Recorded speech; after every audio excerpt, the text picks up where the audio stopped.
بسم اللہ الرحمن الرحیم۔ السلام علیکم۔ اللہ تعالیٰ جب کسی معاملات کو حل کرنے والا ہوتا ہے تو کچھ نہ کچھ علامت ضرور ظاہر ہونے لگتی ہے۔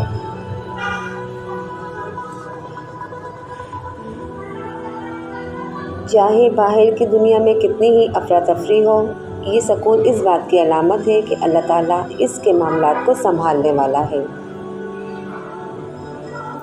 یقین رکھیں، اللہ تعالیٰ آپ کے معاملات وہاں سے حل کرے گا جہاں سے آپ کو گمان بھی نہیں ہوگا۔ پیارے اسلامی بہن بھائیوں، زندگی تو ایک امتحان ہے جہاں خوشیاں بھی ہیں اور غم بھی، جہاں یقین بھی ہے اور خوف بھی۔ یقیناً آپ کو تو ایسا ہی لگتا ہے نا، کچھ بھی ٹھیک نہیں ہو رہا، مگر حقیقت تو یہی ہے کہ آپ نہیں جانتے جو ہو رہا ہے وہ بہتر ہو رہا ہے۔ ایک بات یاد رکھیں، آپ غلطیاں کر سکتے ہیں مگر جو ذات آپ کو یہاں تک لائی ہے وہ ذات غلطی نہیں کر سکتی۔ اگر اللہ تعالیٰ نے آپ سے کچھ لیا ہے تو دیا بھی تو بہت کچھ ہے جس کے آپ قابل بھی نہیں تھے۔ اللہ تعالیٰ نے آپ کو ایسے مشکل وقت میں جہاں آپ کو ہر چیز ناممکن لگتی ہے، اللہ تعالیٰ آپ کو یہاں لاتا ہی اس لیے ہے کہ تاکہ آپ جان سکو کہ ہر چیز نصیب یا وقت نہیں ہوتا۔ کچھ چیزیں تو دعاؤں کی ہی محتاج ہوتی ہیں، پھر فرق نہیں پڑتا دنیا آپ کی رکاوٹ بنے یا پھر مقدر۔ جب دعا مخلص دل سے نکلتی ہے تو اللہ اس کے حق میں بھی قبول کرتا ہے یا پھر آپ کو صبر سے نوازا جاتا ہے۔ آپ کے یقین نے ہی آپ کو زندہ رکھا ہوا ہے۔ ایک بات یاد رکھیں، جب ساری امیدیں اللہ تعالیٰ سے وابستہ کر لی جائیں نا تو پھر ہار کا ڈر کیسا؟ جو جنگ اللہ کے ساتھ مل کر لڑی جاتی ہے نہ اس کی شکست سے نہیں ڈرا جاتا، جس کا کوئی خیال نہیں رکھتا کہ اس کا خیال اللہ رکھتا ہے۔ اللہ کے آغوش سے محفوظ اور بہترین کوئی بھی جگہ نہیں۔ اپنے مطابق زندگی کو بنانے والے تو احمق ہے، بس اللہ کے مطابق زندگی جینا سیکھ جائیں، پھر اللہ آپ کے مطابق زندگی بنا دے گا۔ جس دنیا کے پیچھے آپ بھاگ رہے ہو وہ خود بکھری ہوئی ہے، آپ کو کیسے سمیٹے گی؟ تو بس اللہ کی طرف لوٹ آؤ۔ جو انسان خود کو سمیٹنا سیکھ جاتا ہے نا، پھر کوئی بھی اس کو نہیں توڑ سکتا۔ بس اللہ ہی تمہارا ہے اور تم بھی اللہ کے بن جاؤ۔ زندگی ختم نہیں ہوئی، زندگی ابھی باقی ہے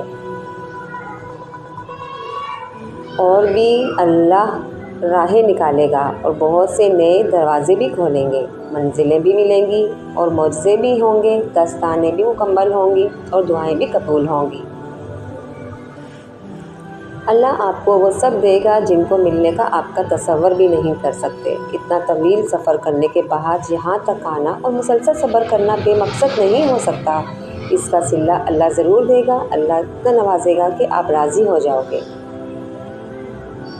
اگر آپ یہ سوچتے ہیں اب تک نہیں ہوا تو آگے بھی نہیں ہوگا۔ جو اب تک نہیں مل سکا وہ اب بھی نہیں مل سکے گا۔ جانتے ہیں جس منزل کا تعین عرش والے نے کر رکھا ہے، اسے کوئی بھی دنیا کا راستہ نہیں روک سکتا۔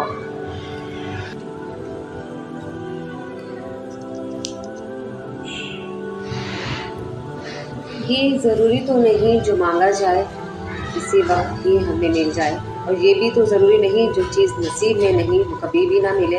یہ تو بس وقت کی بات ہے۔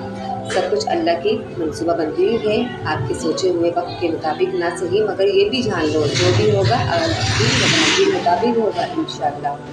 سوچو اگر سب کچھ ہمیں فوراً ملنے لگے اور ہو بہو ویسا ہی ملنے لگے جیسا ہم چاہتے ہیں، پھر اس چیز کے مزے کا کیسے پتہ چلے گا جو اللہ سے مانگ کر اللہ کو منا کر حاصل ہوتی ہے؟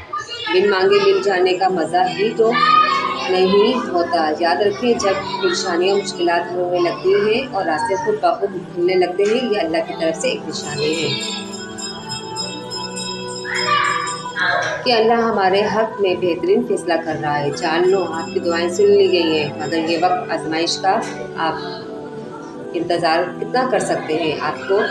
آپ کا سکون ہی اس دل میں ہے کہ آپ یہ بات سمجھ لیں، جو بھی ہو اللہ کی رضا سے ہو اور آگے جو بھی ہوگا اللہ کی رضا سے ہوگا۔ اگر دل کی حقیقت پر منانا مشکل ہو گیا ہے تو پھر اللہ کو منا لو جو حقیقت کو بدل سکتا ہے۔ تو جان لو اللہ کو منانے کی ایک ہی تدبیر ہے،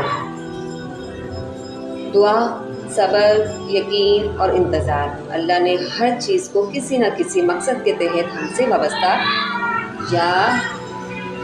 کیا گیا ہے، اور وہ مقصد آپ کو کبھی نہیں جان سکتے۔ جو اللہ جانتا ہے وہ آپ نہیں جان سکتے۔ بس آپ ایک بات یاد رکھیں اور مطمئن ہو جائیں، جس کے ہاتھ میں آپ کا نصیب ہے وہ تو معجزوں کا بادشاہ ہے، اس سے تو بہترین کوئی بادشاہ نہیں۔ اللہ جب چاہے کہانی کا رخ جب چاہے جہاں چاہے موڑ دے، اور زندگی کا ہر پہلو آپ کی چاہت کے مطابق کر سکتا ہے۔ بس اللہ کی مان لو اور اللہ آپ کی مان لے گا۔ قرآن پاک بار بار کہتا ہے، نا امید نہ ہو، کمزور نہ پڑو، غمگین نہ ہو، بے شک اللہ ہر چیز پر قادر ہے۔